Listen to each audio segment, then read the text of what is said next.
The year 1989 hung thick with the humid promise of an Ohio summer, a tapestry of cicada song and the distant drone of lawnmowers. In the quiet, tree-lined streets of Willow Creek, life moved at a pace dictated by the sun and the rhythm of small-town existence. It was the kind of place where neighbors knew your name, where kids rode bikes until dusk, and where the biggest news often revolved around the annual county fair. Arthur and Alina Jenkins had found their slice of this idyllic life here, nestled in a modest two-story home with a sprawling backyard, perfectly manicured and shaded by a magnificent oak. Their daughter, Sarah, 6 years old with a laugh that could chase away any shadow and a cascade of sun-kissed blonde hair, was the vibrant heart of their world. Sarah was a creature of boundless energy, her imagination as untamed as the wild honeysuckle that bordered their property line. Her favorite kingdom was the backyard, a vast expanse of green where the old wooden shed, weathered and leaning slightly, became her castle, her pirate ship, her secret laboratory. On the afternoon of July 17, 1989, the Ohio heat pressed down, making the air shimmer above the asphalt. Alina was inside, folding laundry, the rhythmic tumble of the dryer a familiar hum. Arthur, usually at his job at the local auto parts supplier, had taken a rare half-day off to fix a leaky faucet, his tools clinking softly from the kitchen. Sarah, clad in her favorite faded denim overalls and a bright yellow t-shirt, had asked for a juice box and permission to play outside. "Just stay in the yard, sweetie," Alina had called out, barely looking up from a pile of freshly washed towels. "And don't wander too close to the creek," Sarah promised, her voice a sing-song echo as the screen door slammed behind her. The sound was an ordinary punctuation mark in a perfectly ordinary day. For the next hour, her presence was a series of small, delightful disturbances: the faint thud of a rubber ball against the shed wall, the chirping of a child's voice inventing elaborate dialogues with unseen friends, the occasional burst of giggles. Arthur, wiping grease from his hands, heard it too, the comforting soundtrack of his daughter's joy. Around 3 o'clock, a sudden, unexpected silence fell. Arthur, having finished with the faucet, walked to the back door, intending to call Sarah in for a snack. "Sarah Bear," he called, his voice carrying easily across the short distance to the shed. No answer. He stepped onto the porch, his eyes scanning the familiar expanse. The swing set stood empty. Her bright red ball lay half hidden in the tall grass near the fence line. The shed door was ajar, swaying slightly in the faint breeze, a sliver of darkness visible within. An irrational prickle of unease ran down Arthur's spine. "Sarah," he called again, louder this time, a note of urgency creeping into his tone. He walked towards the shed, his boots crunching on the gravel path. "This isn't funny, honey." The shed was empty. Her small plastic tea set was scattered on the floor, testament to a game abandoned mid-play. He checked behind it, then around the big oak tree, his heart beginning to pound a frantic rhythm against his ribs. The silence of the backyard, once comforting, was now deafening, oppressive. "Alina," Arthur shouted, his voice rough with rising panic. "Sarah's not out here." Alina emerged, wiping her hands on her apron, a puzzled frown on her face. Her eyes scanned the empty yard, then widened in alarm as she saw Arthur's frantic expression. They began to search, systematically at first, then with increasing desperation. Under the porch, behind the rose bushes, along the fence. They called her name, their voices rising in pitch with each unanswered cry. Arthur checked the gate to the woods behind their property, a gate that was always latched, a gate that led to a small, dense patch of woods bordering a winding creek, the same creek Alina had warned her about. The latch was still secured. There was no sign of forced entry, no disturbed earth near the fence line. It was as if Sarah had simply vanished into thin air. The first few minutes stretched into an eternity. Arthur, his mind racing, remembered a small, seldom-used back gate near the old disused dog run, hidden by overgrown bushes, a gate they had always meant to secure better. He ran, tearing through the overgrown foliage, his heart sinking further with each step. The gate stood slightly ajar, not enough for a child to simply push open, but enough if she'd been helped, or if someone had used it. He pushed it open fully, stepping into the small, dusty alleyway that ran parallel to their property, separating their yard from the neglected back of Mr. Henderson's garage. It was a rarely used thoroughfare, choked with weeds and discarded items. Empty. The 911 call was a blur of Alina's choked sobs and Arthur's strained, almost incoherent words. "My daughter, she's gone," from the backyard. Within minutes, the first police cruisers arrived, their lights flashing silently in the afternoon sun. Sheriff Thomas Miller, a man whose face was etched with years of rural law enforcement, arrived shortly after, his brow furrowed with grim concern. The initial investigation was textbook. A grid search of the property, K-9 units brought in to sniff the last known scent, door-to-door canvassing of neighbors. The scent trails led only to the alleyway, where they abruptly ended, as if Sarah had been lifted into a vehicle. The small community of Willow Creek was plunged into a nightmare. Flyers with Sarah's smiling face, that infectious, radiant smile, appeared on every lamppost, in every shop window. Local news vans descended, their satellite dishes bristling like metallic antennae. The story spread, a horrifying whisper across the state, a little girl gone from her own backyard in broad daylight. Fear coiled itself around the town's heart. Children were kept indoors, playdates canceled, a palpable tension settling over every casual conversation. The initial flood of tips was overwhelming, then slowly, agonizingly, it trickled to a pathetic drip. Every lead seemed to dissipate into thin air. A sighting here, a suspicious vehicle there, all dead ends. The woods were thoroughly searched, the creek dragged, but nothing. No shoe, no toy, no trace of Sarah. The FBI was called in, their agents bringing new methods, new technology, but even their sophisticated resources yielded nothing. Sheriff Miller, a man who prided himself on knowing every family in his jurisdiction, grew hollow-eyed, his usual calm demeanor replaced by a deep-seated frustration. He was a good cop, but the sheer lack of evidence was maddening. There were no witnesses who saw anything specific, no struggle, no scream. The sheer audacity of the crime, the silent efficiency of it, was terrifying. The pressure on Arthur and Alina was immense, unbearable. The media camped outside their home, their questions probing, relentless. Grief, a cold, insidious vine, began to twist around their marriage. Alina, a woman who had always been the anchor of their family, began to unravel. Her laughter vanished, replaced by a haunted silence.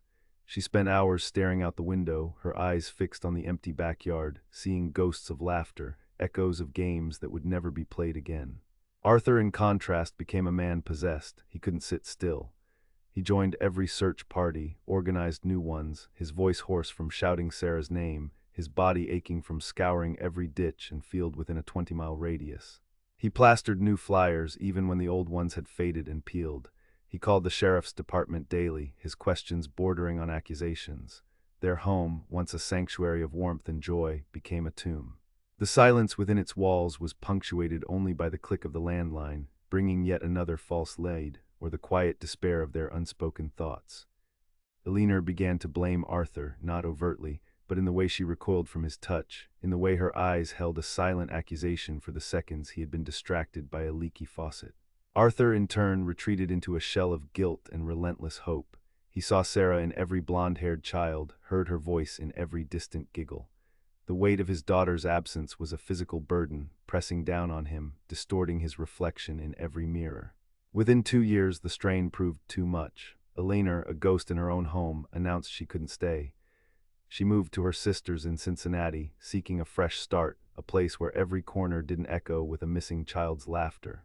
Arthur understood, or tried to. He stayed behind, rooted to the spot where his daughter had last been seen, a lone sentinel in a graveyard of memories. The case of Sarah Jenkins slowly slid from the headlines, replaced by new tragedies, new crises. For the rest of the world, she became a cold case, a chilling statistic, another missing child poster that gathered dust in police archives. But for Arthur, she remained alive, perpetually 6 years old, forever playing in that sunlit backyard.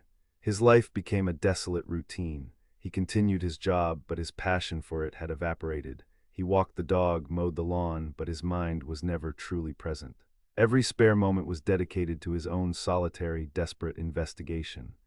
He'd review old case files the sheriff's department had reluctantly shared, pore over maps, tracing out patterns that only he could see, convinced there was a missed detail, a forgotten whisper. He'd drive the lonely country roads around Willow Creek, stopping at abandoned farmhouses, peering into decaying barns, his flashlight beam cutting through the darkness, always searching, always hoping. The shed in the backyard, once Sarah's castle, became a symbol of his failure, a constant, silent reminder. He rarely went near it, leaving it to further decay, overgrown with ivy and weeds. Years turned into a decade. 1990 faded into 1995, then 2000. Technology advanced, but not fast enough for Arthur. He was stuck in 1989, a prisoner of a single, terrible afternoon. His hair, once thick and dark, had thinned and silvered. Lines of grief and exhaustion were etched deep into his face. The hope, once a roaring fire, had dwindled to a tiny, flickering ember, but it refused to die. Every birthday, every holiday was a fresh wound, a reminder of what had been stolen. He was haunted by the mundane, the way the light fell on the grass, the way the leaves rustled in the breeze, everything reminding him of Sarah. In the late spring of 2003, nearly 14 years after Sarah vanished, Arthur decided it was time to confront the shed. It had become an eyesore, a derelict monument to his despair. He resolved to tear it down, piece by rotting piece, perhaps to build a small memorial garden in its place, something beautiful to honor Sarah, rather than a decaying symbol of her absence. He borrowed a sledgehammer, a crowbar, and a wheelbarrow from a neighbor. The wood was soft in places, crumbling under his touch. The air, even after all these years, seemed to hold a faint, musty scent. He started with the roof, then moved to the walls, prying away planks that offered little resistance. He worked methodically, driven by a dull, aching purpose. As he reached the base of the shed, near the southwest corner, where the foundation met the earth, he noticed something peculiar. The ground there seemed unnaturally flat, almost too neat, despite the surrounding weeds. A small, crude concrete patch, roughly 2 feet by 3 feet, lay flush with the earth, partially obscured by decades of fallen leaves and dirt. It looked out of place, not part of the original shed's stone foundation. He'd never noticed it before, or perhaps he'd simply dismissed it as a repair. A cold dread, a familiar and unwelcome companion, began to coil in his stomach. He knelt, scraping away the dirt with his bare hands. The concrete was thin, poorly mixed. A flicker of intuition, a primal, guttural warning pulsed through him. This was wrong. This was profoundly, sickeningly wrong. He fetched the crowbar, leveraging it under the edge of the slab. With a grunt of effort, the concrete cracked, then lifted, revealing the disturbed earth beneath. The soil was darker than the surrounding loam, a telltale sign of recent excavation, even after all this time. A faint, cloying odor, unlike anything he'd ever smelled, rose from the dark earth, an earthy, sweet, decaying smell that spoke of something long buried. His breath hitched in his throat. He dropped the crowbar, his hands trembling violently. He began to dig, frantically at first, then with a horrifying, methodical precision, using his hands as crude shovels. The dirt gave way easily, loose and yielding. His fingers brushed against something hard, then something softer, fibrous. He pulled it out and his stomach lurched. It was a fragment of faded denim, a familiar pattern, small, unmistakable. Overalls, Sarah's overalls. The world tilted on its axis. He screamed, a raw, primal sound of agony and disbelief that tore from his throat, echoing through the now silent backyard, a sound that would forever be seared into the fabric of Willow Creek. He continued digging, tears streaming down his face, blinding him, yet he couldn't stop. He unearthed more fabric, then small, brittle bones, impossibly small. A tiny shoe, half-rotted, its buckle still clinging to the disintegrated leather. A small, tarnished locket, Sarah's locket, which she always wore, engraved with a small, stylized daisy. It was all there, the undeniable, heartbreaking proof of her final resting place, under the shed, under his nose. For 14 years, the arrival of Sheriff Miller, now a grizzled, weary man, and his deputies was swift. The sheer horror of the discovery resonated deeply. The quiet backyard, once a place of childhood dreams, became a crime scene once more, cordoned off with yellow tape, crawling with forensic technicians and somber-faced investigators. The small, shallow grave yielded its grim secrets slowly, painstakingly. Forensic anthropologists confirmed what Arthur already knew. The remains were those of a female child, approximately 6 years old at the time of death.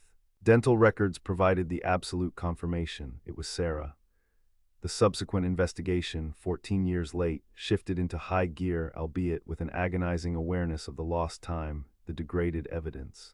The concrete slab, the disturbed earth, the manner of burial, all pointed to a deliberate act, a calculated effort to conceal.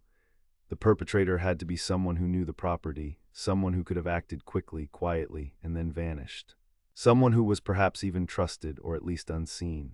The very ordinariness of the shed, the familiarity of the backyard, had been the perfect camouflage.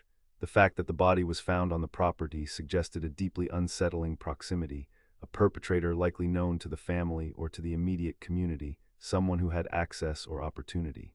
The case reopened, fresh eyes reviewing old files, old interviews. The questions were chilling. Who would do this? Why here? Why the elaborate, yet ultimately discoverable burial? The initial lack of clues, the clean disappearance, was now tragically explained. Sarah hadn't wandered off. She had been murdered and buried mere feet from her home, under the very structure that had been her make-believe kingdom. The pain of her loss was now compounded by the agonizing knowledge of her proximity, her silent presence underfoot for all those years. Arthur, his body racked with tremors, his mind a maelstrom of guilt and grief, could only watch as the police revisited their theories, as neighbors were re-interviewed, their memories hazy with the passage of time. The focus narrowed inevitably to those closest to the family in 1989. The initial suspect lists were re-examined. There was no closure, only a deeper, more profound kind of agony. The search for answers continued, spurred by the grim discovery, but it was a bitter, haunting pursuit. The murderer had walked among them, had likely watched as search parties scoured fields, as flyers went up, as Alina withered and Arthur turned to stone. The backyard, once a symbol of innocence, was now a monument to a betrayal so profound, it echoed through the very earth. The summer of 1989, that seemingly idyllic time, had hidden a monstrous secret, a secret that had finally, 14 years later, been unearthed, bringing with it not peace but an endless, devastating sorrow.